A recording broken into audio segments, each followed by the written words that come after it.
Please welcome to the stage Evan Heggernes.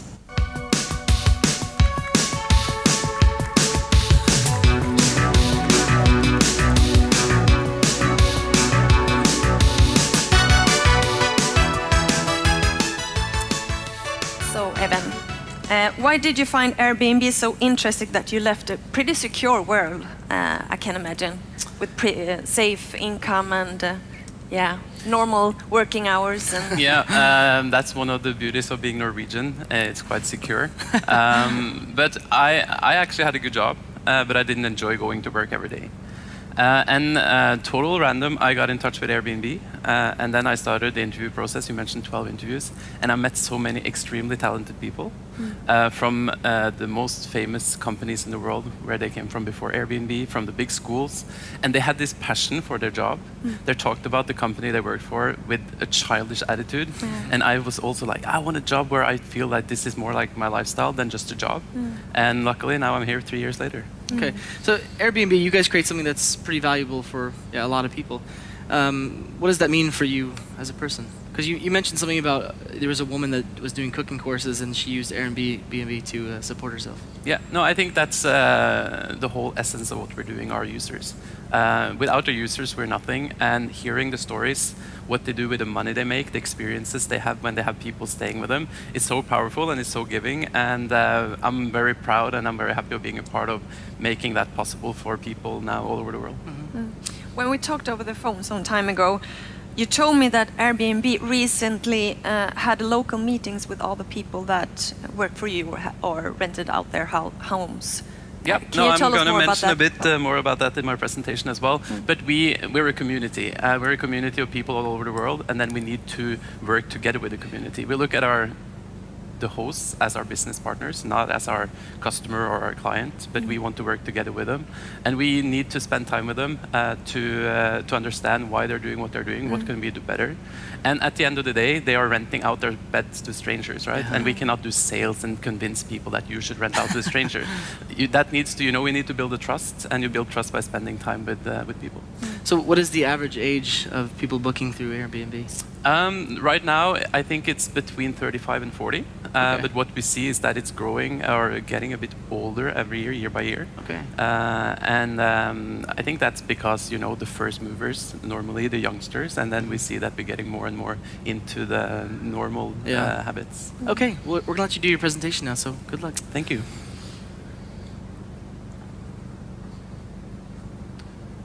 So, thanks so much for having me. It's a pleasure being in Sweden. I manage 6 different countries in the Nordics, the Scandinavian countries, Finland, Iceland, and the Netherlands.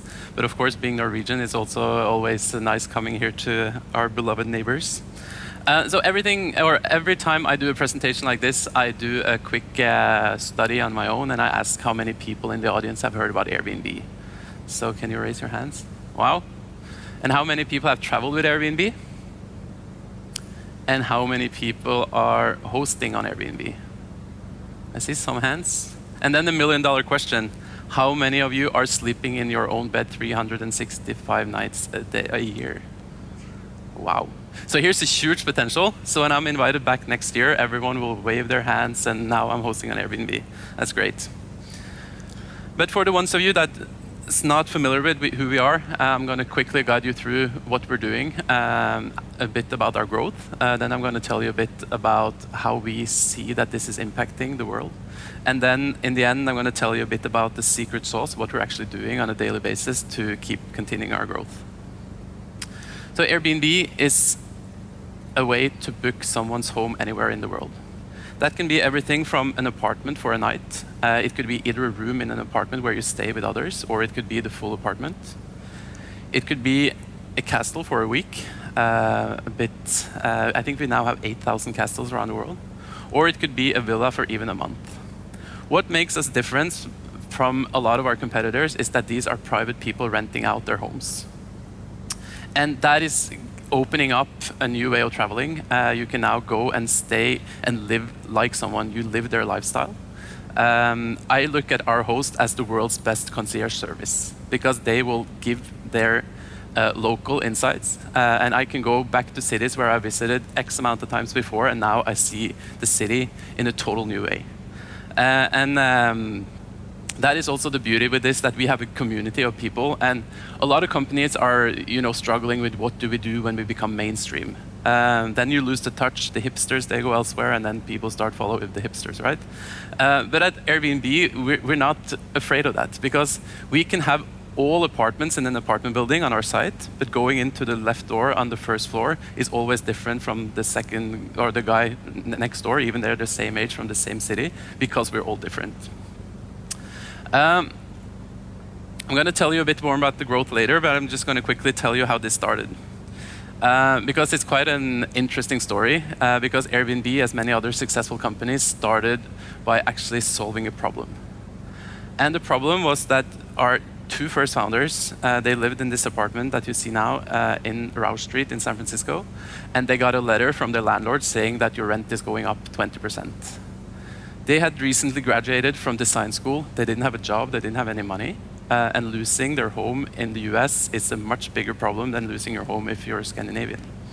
So they were sitting down and then trying to come up with ideas, what do we do to make some extra money so we can continue living in this apartment? And Joe, one of our founders, he said to Brian, the other founder, why don't we turn our apartment into bed and breakfast? Sounded like a great plan, but Brian, you know, Joe, that we don't have any extra bedrooms, so what do we do? And then Joe came up with the idea that I have 3 airbeds.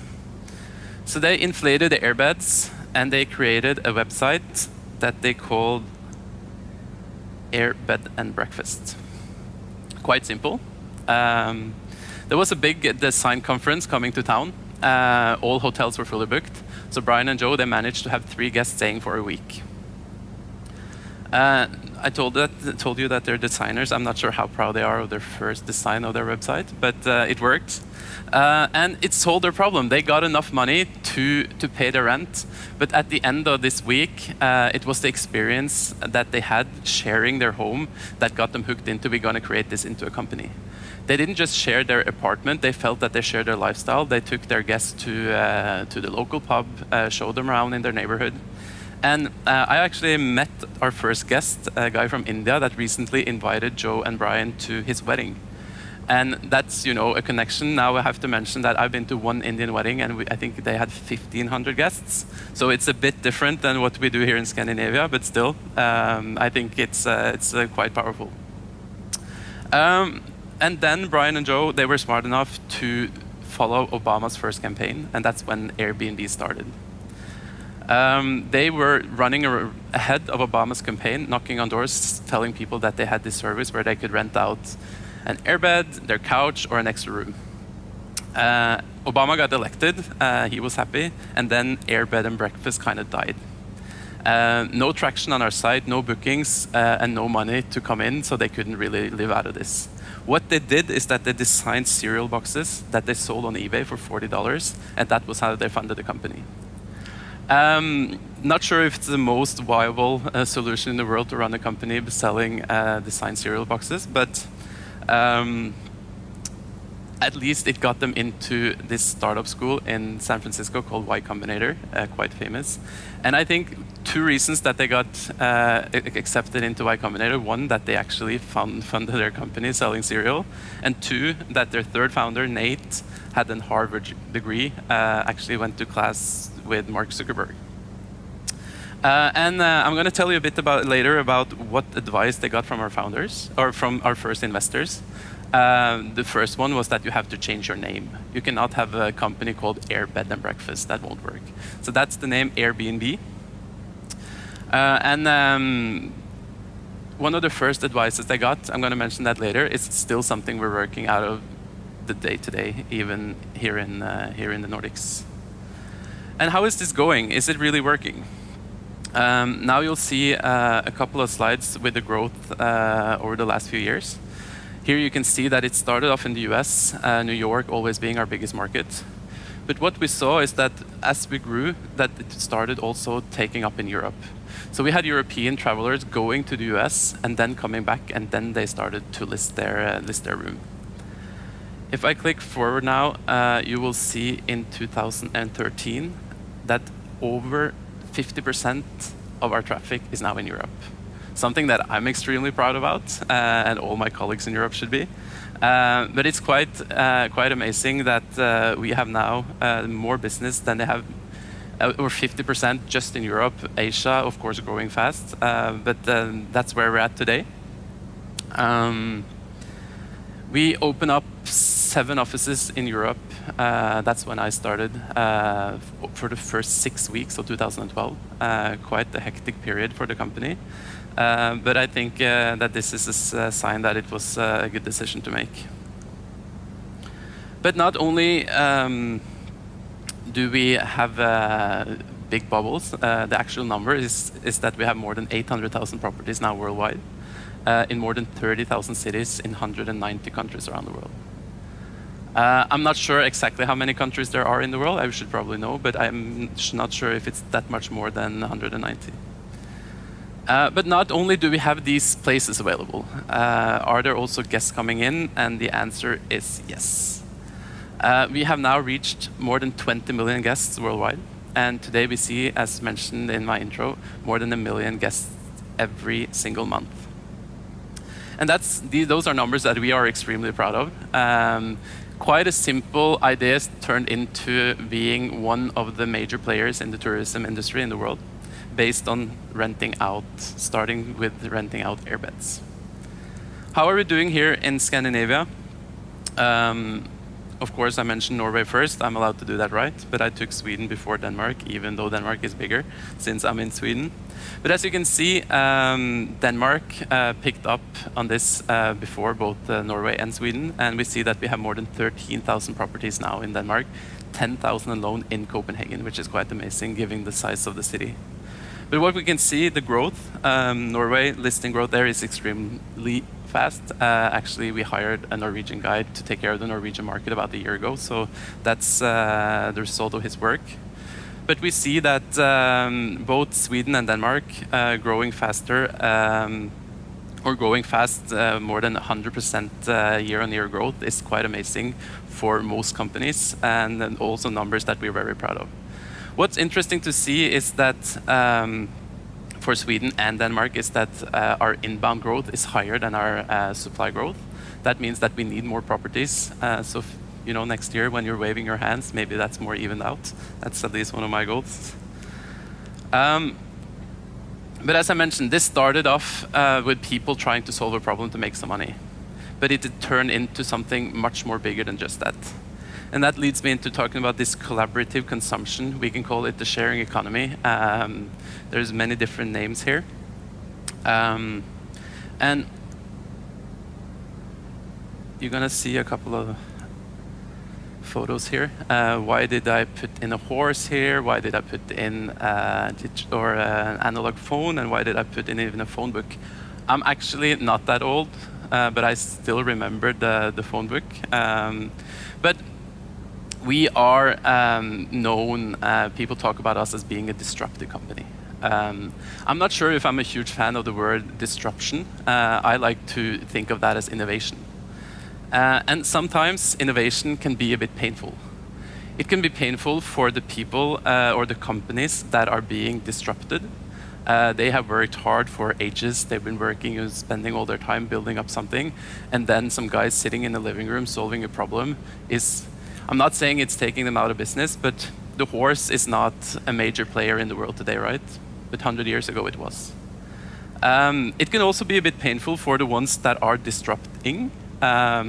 We are now challenging an existing, tourism industry with thinking new, and we're meeting, governments, rules and regulations all over the world that is not up to date with what we're doing. And then we need to spend a lot of time. What I do in my job is a lot of work with politicians, lawmakers, stakeholders around in my region, explaining them what we are, who we are, what we're doing, and how it's impacting the world. And what we see today is that it's a good set of rules for private people. There's good rules and regulations for businesses, but there's nothing in between for micro businesses popping up either in your car, in your house, people, as I mentioned, sharing their food. People are even sharing their skill set. And somewhere there are rules, they're very unclear. So with this new, the sharing economy, we need to also find a way where this is fitting into the bigger picture. And as I mentioned, this is not just homes. One of the reasons that we are in the forefront of this new economy, I think it's because the home we live in is our biggest asset. So it's the easiest way to make an amount of money that actually matters. You can rent out, I'm not exactly sure here in Malmö, but maybe you can, for a room, get 500-600 a night. For a full apartment where 3-4 people can sleep, you can get 1,000 Swedish. And in my world, 1,000 of Swedish kroner is a lot of money. So this is actually making an impact on people. And for the people, we did, as I mentioned in the intro, we do a lot of work with our community. And it's very interesting to talk to them and see what are they doing with the money, how is this impacting them. And a study we did in London when I was based there is that 50% of our hosts in London mentioned that their income was below the average income in London. And it didn't make that much sense because they had beautiful homes. And they had, designed their places in such a nice way that this must be expensive. And then we started digging into it, and we see that we have a lot of creative people on our site. Photographers, I remember talking to a woman said that I love, photography. It's my passion. Now I have a part-time job. I'm on Airbnb, and I spend 50% of my time taking photos, and I use the Airbnb money to make ends meet. So we are then supporting her into living a happier life, living a richer life.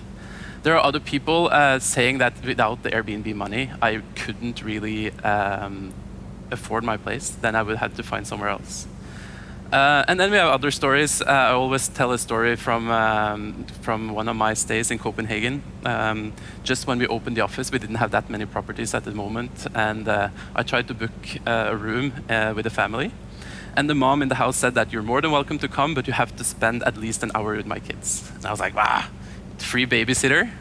But I didn't have that many options, so I had to accept. So I went there, I think it was Tuesday night, met with the kids, and they started bombarding me with questions. What music do you like?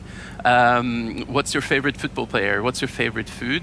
And me being Norwegian in Denmark, I know it's not that exotic, but when the kids went to bed, my parents, or their parents told them that every single guest we have, they're spending an hour with my kids. And this is like our way of raising our kids, because we want them to be less afraid of the unknown, less afraid of the tall or the short or the light or the dark. And for me, that was like, wow, this is much more powerful than just a place to sleep. But not are we only impacting the people, we also see that we're having an impact on the cities. This is an example from Amsterdam. All these dots are Airbnb properties in Amsterdam. You can see that it's spread all over the city. What we see in most cities is that the hotels are often only based in the city center. So we are driving business, tourism to neighborhoods that wouldn't have had any tourism if it wasn't for Airbnb. It's also giving people the chance to experience neighborhoods in a total new way, neighborhoods that wasn't even available before. So we're unlocking neighborhoods, but we're also driving businesses or driving business to new neighborhoods that are also helping then the local businesses. And every morning when I'm staying on Airbnb, tonight I'm here in Malmö staying with a lady called Anna. And of course, tomorrow morning, before jumping on the train to our office in Copenhagen, I will buy my coffee in the local coffee shop. I'm not going to wait till I get to Kastrup, where I will go to Starbucks. And how are we also impacting the environment? Because I know that we need to make a change. We need to start thinking in a new way. There was a fictional weather forecast in Norway this week. It's been a lot of news about it for 2050. And they were telling that, oh, in Oslo it will be 45 degrees tonight. So we need to start to take care of the environment in a better way. And what is then better than to use the existing resources in a better way? We need to use the capacity that is already out there instead of building new and buying new stuff all the time. We see that on Airbnb that we use 78% less energy per guest on an Airbnb apartment compared to a hotel. We know that 89% of all the properties on Airbnb are recycling. And we know that Airbnb properties consume 48%, or the users, they consume 48% less water than in a hotel. And that is the equivalent of 1,100 Olympic-sized swimming pools. I'm going to show you a quick movie. Before the summer, we introduced our new logo. Our old logo was Airbnb just written out, probably when our investor said that you need a new name. But we felt that now it's time to give this new economy symbol. And then we came up with this.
So just a disclaimer.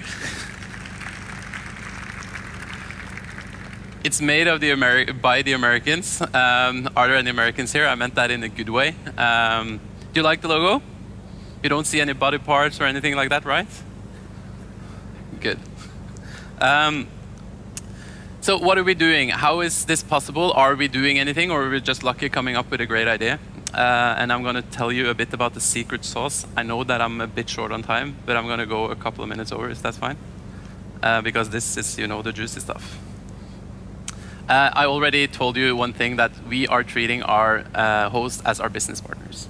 The first advice Paul Graham at Y Combinator told our founders, that it's better to have 1,000 people loving you than 1,000,000 people liking you. And how do you get 1,000 people to love you? You spend time with them. We treat them as our business partners. We involve them in how we work. We involve them in new features. Next photo is actually from my Twitter. It was back in May, and that's the apartment I lived in London. All the employees that night hosted dinners for our hosts around the world. And at that point, I think we were 1,000 employees. So maybe 5,000 Airbnb hosts were eating dinner that night in an apartment owned by an Airbnb employee. We introduced our new brand. We introduced a new logo. And I had an amazing experience. And now I've been so lucky that I've stayed on Airbnb for at least 500 nights the last 3 years. I lived on Airbnb for a long time. I'm back on doing that again now. So I spend a lot of time with our hosts. But for the ones that are not traveling as much as I do, we invite, or we spend time with them. And I don't know how many people here have been invited by one of the internet companies that they that they use, or how many people have been invited by a dinner with some of them. Probably not that many. And it's quite powerful. And this is helping us building a strong community of people that truly feel that they're a part of something bigger than just, you know, using a service. And when it comes to our brand, a feedback we've always gotten from our community is that we want T-shirts, we want business cards, I want pens with the Airbnb logo. So we made a website that we called create.airbnb.com. Many traditional companies trademark their logo and everything. We gave the logo to our community, where you can go in and you can create your own logo, and you can order T-shirts, you can order business cards, or order whatever you want. I've been given by my team a T-shirt with an elephant in the logo. I wasn't exactly sure what to think about that, and then my niece told me that Uncle Evan, that the elephant has no enemies, so that made me smile. Since I'm running over time, I'm going to stop. That was Airbnb in 23 minutes, 22 minutes. Thank you very much for listening.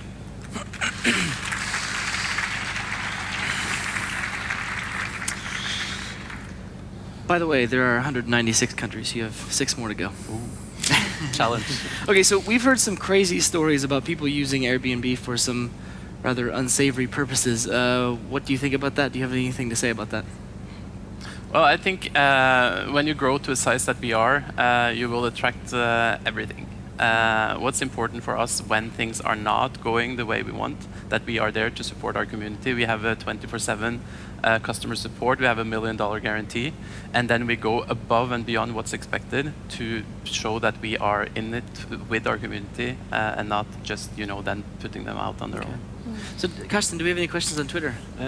We've had some questions also like about the bad accidents and stuff like that.